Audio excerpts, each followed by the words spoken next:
This is the only video you need if you're planning a visit to Toronto. So here is the itinerary. Plan a sunny, pleasant day in downtown Toronto, and you're going to start off by going to the Toronto Islands. Ideally, plan to spend at least 3 hours here. Parking nearby is tricky, so you might have to resort to a garage. So, this is the mainland terminal, the blue one, and you're going to have to go to one of the three spots, the Ward Point, or the Center Island, or the Hanlan's Point on in the Toronto Islands. You can catch a ferry to any of these places from the mainland ferry terminal, which is being shown in the video. You can get the tickets on the website. You'll see the schedule and get tickets online as well. You'll get onto your ferry of choice, and after a 15 to 20-minute journey, you reach your destination. Have your cameras ready as you can take plenty of photos here and enjoy great views of the Toronto skyline.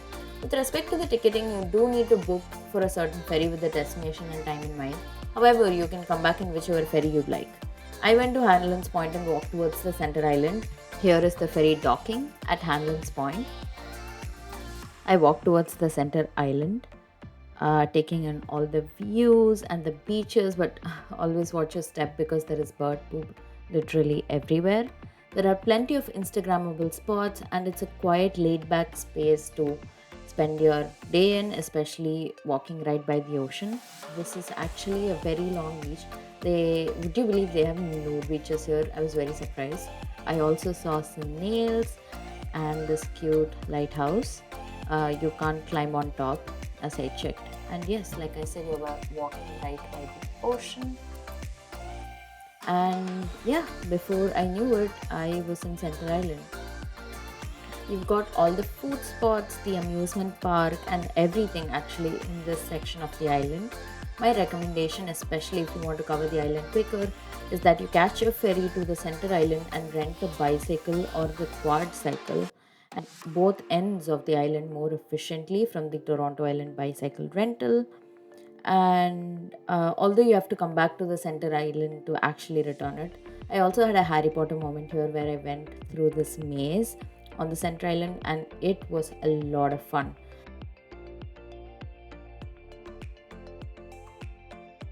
There are so many cozy picnic spots and plenty of peace and quiet here, especially away from the busy city vibe, which is just a 20-minute ferry ride away. And when you want to leave, you can leave from any of the three terminals, which is amazing. This was the center terminal, and the ferry is docking right now. And you can get amazing views on the way back as well. And I actually saw a rainbow. After you get back, head to the Nathan Phillips Square. It's a quick drive away from the ferry terminal, and you can find plenty of parking garages nearby. Take photos, videos, and really enjoy the vibe because this spot is iconic, and you'll see so many tourists here taking photos. I also saw a bunch of locals that were here for a photo shoot, and it was pretty cool. And yeah, that is me in the video. Like the entire big city vibe here was very nice. Now walk over to the Eaton Center and then go to the iconic Young Danda Square. This place is like a budget Times Square, but smells so much better, to be honest. There are plenty of places to eat and check out in the neighborhood, and then following that you can head to the CN Tower. I didn't care about going to the top of the tower, but that's something you can totally do. The Rogers Center and the aquarium are nearby, so you can check those out too. There is also an arcade game spot called the Rec Room, which is nearby, that I ended up going to, and it was so much fun and an amazing memory in Toronto. Now back to the itinerary, you can check out the City Pass Toronto, especially if you want to go to the aquarium, the top of the CN Tower. You can cover 5 attractions around Toronto for a discounted price. That includes multiple other options as shown there, and it's totally worth it, especially if you're considering going to these popular tracks. To sum it up, start off with the aquarium and the CN Tower during the day, head to the islands for the sunset, or vice versa, and cover the rest in between. Now on to your next day, which is the Niagara Falls day. So plan to see one attraction before going to Niagara Falls. I picked Casaloma. It's a Gothic revival castle-style mansion and garden, which is now a historic museum and landmark, and it's a little over 100 years old. Go for the history. There are audio guides that direct you around and share the history, but do not go for the vibes. as it was too crowded. People were yelling, so it was super noisy. You can climb up the towers and enjoy a great view of downtown Toronto, which I loved. And there are these glass domes inside, in which you can sit down and relax. And now we are going to head to Niagara Falls. Give 2 to 3 hours as the traffic is very volatile and you might get stuck for a few hours like I did. So park in one of the parking lots near the falls. There are so many, and now the best thing to do at Niagara Falls is to go on the Voyage of the Falls boat tour. You can book tickets online. I've linked it in the description below. And now this cruise is worth every single penny you spend on it. You check in and then you walk to the bottom near the ferry where you embark on the boat. I guess not a ferry. And get in line for your tour. Now you'll get ponchos so that you can wear over your clothes. Put them on or you'll be soaked, and try to get to the front of the boat so you can enjoy these views. And yeah, the video speaks for itself. It's amazing.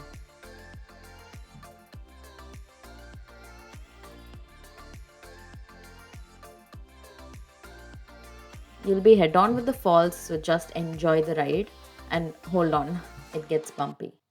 Now, this is how close you get to the actual falls, and it's crazy. Just look at that. Now, there are other activities like behind the falls, which takes you to sort of the back of the falls that you can do. I chose not to, but that's popular as well.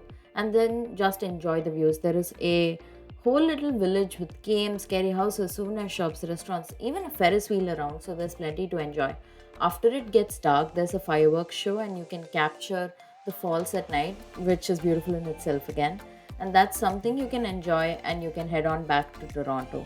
Now, just to give you a rundown of the second day, cover at least one attraction or two if you're ambitious, and head on to Niagara Falls where you'll spend the rest of the day. Now, on to your next day, explore things in the greater Toronto area. I went to Scarborough Bluffs, which was really beautiful, rocky, and like the perfect oasis next to the ocean. The video will speak for itself. There are hikes that you can do here. You can also climb up, I think, the bluffs and look down into the ocean for a different view. But I wasn't able to find out where that hike started. But still, it was really beautiful and a great way to spend my morning here. Following that, head on to the Distillery District, park nearby, and it's a cute Instagrammable area filled with bars, restaurants, dessert shops, and it's a perfect location for a midday break. I saw a lot of tasting tours happening, so that's something that you can partake in too. There are also signs around in front of which you can take photos, and overall, it was a very cute and a great place to just walk around and take in the vibes, especially on a beautiful day. You can even come here at night as there were so many fairy lights and everything, and I imagine it'll look even prettier. Now head to the St. Lawrence Market. It's a 15-minute walk away from the Distillery District, and it's open only during the week, at least the week I went. It's filled with all sorts of food, fruits, meat, bakeries, and even souvenirs. So grab some lunch here and head to the High Park or one of the other parks nearby for a picnic. It was raining and we had to leave soon, so we just ate in there. But you can do whatever you'd like. And there are some other options to spend the day there as well.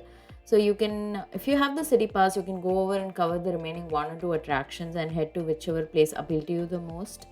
But you can also head to the Art Gallery of Ontario, which is nearby, and it's supposedly a must-see art gallery in North America. Unfortunately, I couldn't go there, but that's something else you can try out as well.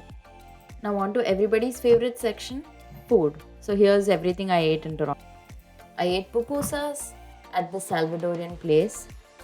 Now all these locations are tagged in the doc that is linked to the description. I went for brunch at this diner. I had momos and burgers and wraps, which was amazing. I had the classic Timmy's as well for breakfast. We ate pizza at Niagara, and also this is the best South Indian food I've had in North America, I swear to God. And yeah, that was pretty much all I ate in Toronto. Again, food is very subjective. So eat what you like. Now on to transportation. I flew in from Vancouver. There are also train and bus options available from nearby provinces to Toronto. I rented a car because I stayed outside of Toronto and it was perfect to get around. The GTA also has decent public transit, so as long as you stay in downtown, you can take a bus to Niagara and you won't waste too much time on travel and going between places. I also went during the off season and got really lucky with the street parking in downtown Toronto. But if you're stuck, use the app Spot Hero to identify cheap parking lots and garages nearby. I used it a bunch of times and it worked amazing. But downtown Toronto's traffic is horrible, so take that into account when you are planning your trip as well. Now, on to accommodation. So, the areas that are circled here roughly form the borders of the Greater Toronto area. So, Airbnbs and hotels are great options for your stay. But if you're outside of the Toronto area, I'd recommend a car just to save on commute time. But you can always use public transport or Uber and Lyft in a pinch. If you're traveling more budget friendly, there are plenty of hostels in downtown Toronto and you can easily transit and bus to and from Niagara. Now, on to the budget. This is what I spent in the Toronto trip. Now, disclaimers, I had a very specific list of things I wanted to cover, and I also didn't want to buy a city pass, and this is the cost after being split between two people. Now, most of my expenses were accommodation or flights. I flew in via Lynx Air, so it wasn't too expensive ish. And I stayed in an Airbnb, which was again, I stayed way outside of downtown Toronto, and it was still a little expensive in my opinion. With respect to experiences, I spent on the cruise, the ferry, and for Casaloma. Casaloma, again, I didn't think it was worth it, but to each their own.